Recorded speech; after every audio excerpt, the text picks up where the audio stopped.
Say it again. All the men are leaving. Right, yeah, yeah. What else does she tell us about the migration and what it means to her? Not only is it taking the men away, but this is basically for the separation.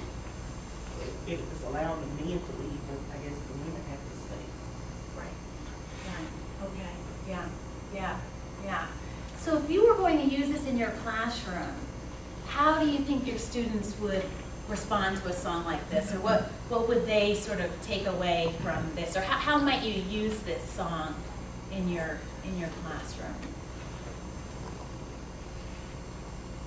I think it draw the relationship between this Chickasaw train and the migration itself. Yeah. You know, that's the tool that they are actually using to migrate north, to leave Right. the south. Right, exactly. And we see as I was saying about the way that the migration had such a huge imprint on American culture, the image of the train Right. is really quite Actually ubiquitous. leaving there. Right, yes. And why is it, I would ask my children, why do they think the men are all leaving? Yes. What's going on with the men that they have to get out of this certain area? Great, that's a great question. Right, exactly. Yes. And I think when she's saying, talking about the ticket agent, because when she's talking about white men are not treating me right, and the idea of them, they're not treating us right, but then he goes and sells a ticket to my man so that my man can leave because of his actions. But it's the agent's not treating him right, the reason that the men are actually leaving. Great. Yeah, those are all really great comments.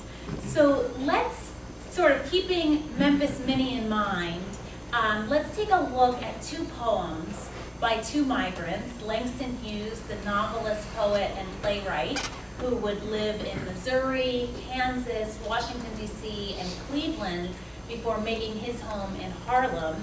And then also a poem by Richard Wright, who was born just an hour and a half away from here in Jackson, and moved to Chicago in 1927, and then to New York in 1937, and became a permanent expatriate in Paris in 1946. So why don't we start with Richard Wright's poem, The Warmth of Other Suns. And could I ask for a volunteer to read this poem? Can you see it, I hope? I was leaving the South to fling myself into the unknown. I was taking a part of the South to transport material soil, to see if it could grow differently, if I could drink of new and cool rains, then in strange winds respond the warmth of other sun, and perhaps to bloom. Great, thank you. Okay, and then let's take a look at Langston Hughes's poem, One Way Ticket. Can I ask for a volunteer to read this poem? I pick up my life and take it with me. And I put it down in Chicago, Detroit, Buffalo, Scranton, Harlem, any place that is north and east and not DC. I pick up my life and I take it on the train to Los Angeles, Bakersfield, Seattle, Oakland, Salt Lake, any place that is north and west and not south. I am fed up with Jim Crow laws, people who are cruel and afraid, who lynch and run, who are scared of me and me of them. I pick up my life and take it away. On a one-way ticket, going up north, going out west, gone. Great, thank you. So how? Can I share something Oh, with you? please. Not saying that Richard Wright also, he was born in Manchester, Mississippi. Right, because we have a marker in his house, still stands there in that Mississippi. Great, wonderful, thank you. Right. Thank you. Great. Yeah. So if we put Memphis Minnie in conversation with Richard Wright and Langston Hughes, what kind of messages are we getting about the migration? Particularly, how do these male perspectives on the migration differ from what we heard with Memphis Minnie? Well, Richard Wright's is very optimistic. It's got a very optimistic tone to it. It's unsure. It's not definite. I mean, he says other than the first two lines of the poem, but it's a very optimistic viewpoint as to what's awaiting him once he gets out of the South. Great. And they see the opportunity Yeah. that, to go to a new place, they're gonna, be treated completely different from the way the South perceives the black man. When they went to the North didn't have, preconceived notions of what whites were. And even though they were different, they didn't peg them in a hole and allowed them to do the different jobs and to do the different things that they were capable of all along. Yeah, so there's a real kind of gendered split here between the way Memphis Minnie is talking about what the migration means to her, and then the way Richard Wright and Langston Hughes are talking about it. Are there any overlaps? Are there any sort of recurrent themes or images that sort of you see in both, in all three of these pieces?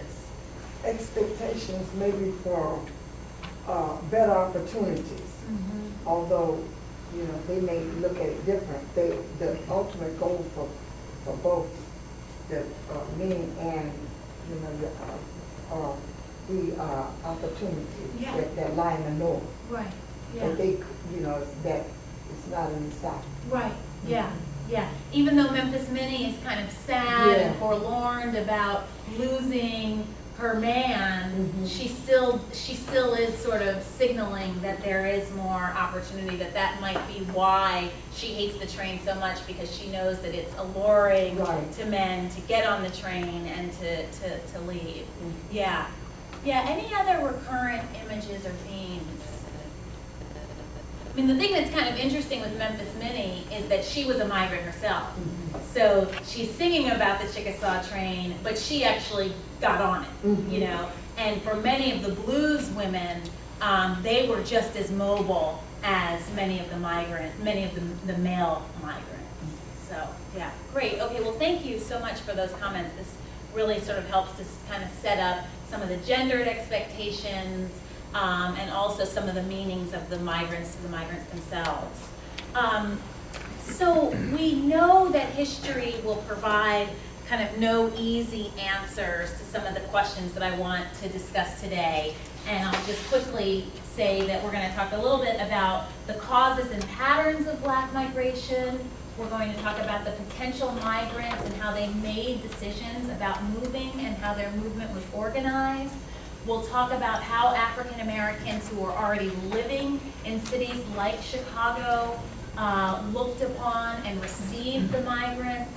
And then we'll talk about to what extent these expectations for new lives were met. So we'll talk about, just as we think about Langston Hughes and Richard Wright and the kinds of expectations that they had, we'll talk about to what extent did those expectations, to what extent were they met? Would we describe the migration as a success? And how did this massive demographic shift lead to the formation of urban black communities?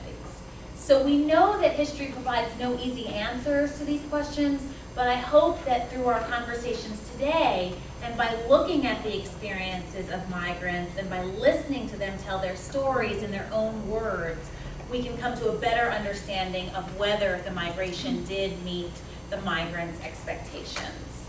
So I want to start with some historical context, as well as some of the causes and patterns of the migration.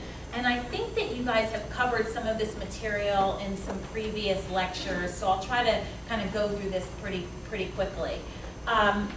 So at the beginning of the 20th century, the center of black life remained firmly located in the farms and plantations of the South. Most African Americans worked on the tobacco farms of Virginia, the rice plantations of South Carolina, the cotton fields in East Texas and Mississippi, and in the villages and backwoods of other southern states. So this gives you a picture of sharecroppers, and then this gives you a picture of the percentage of farms that were sharecropped by county. So you can see this blue area, really, the area that's known as the Black Belt, is where you had the largest percentage of sharecropping, between 35 and 80% of sharecropping was in that blue area. Even as late as 1930, the black population was still overwhelmingly Southern, with 78% of African Americans living in the South. So this map, again, gives us this sense of where blacks were sharecropping throughout the South. Now, by the 1970s, everything would change. A peasantry would become a proletariat as Southern migrants became the backbone of the first African American working class. For the first time in the nation's history, meaningful employment outside of the South beckoned large numbers of African Americans, and encouraged by labor recruiters, railroad companies, black newspapers, family members and friends who had already left the South, facing a climate of racial repression at home, thousands responded with their feet. And this figure, which I hope you'll get a chance to see when you go to Chicago, is a monument to the thousands of migrants who hope to find better lives in the North. Oriented to the north, the migrant waves his hand, sort of waves hello to his new home, while his other hand carries a worn suitcase. The man is depicted wearing a suit made of shoe soles, and he is rising out of a mound of shoe soles.